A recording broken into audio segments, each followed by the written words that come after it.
So hello guys, ito yung papakita ko sa inyo yung isang 500 square meter na binebenta namin.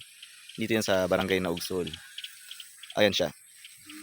Naka cyclone wire na siya. Ayan, malinis naman siya ngayon.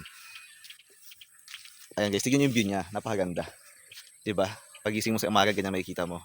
Ang ganda ng mountain view natin, no. Tapos presko ka pa diyan, no. Mahangin. Ayan guys. Tahimik, mahangin, presko. O 'di ba? Para nasa province talaga. Ang ganda. Ayan guys, so pasok tayo. Ayan, nakabakod naman siya. May gate. Oops. Alright. Diba? Ang lakas maka, no? Hasyendero ng dating. Ayan, no? Perfect.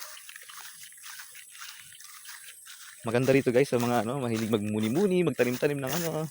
Ayan, no? Ganda. 500 square meter to guys, ha? Diba? Nice. Sa mga kabili nito kahit di mo siya magpabakod kasi meron naman ng cyclone wire. Oh, so hanggang dito siya.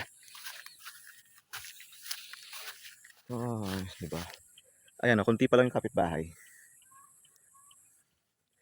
Diba? Very peaceful, diba? Masaya.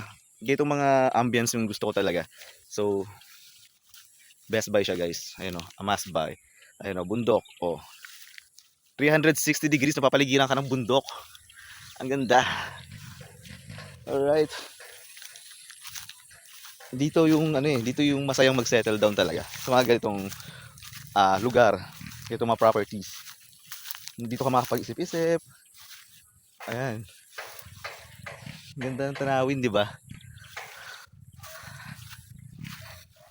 So, guys, sa mga interesado, ayan na,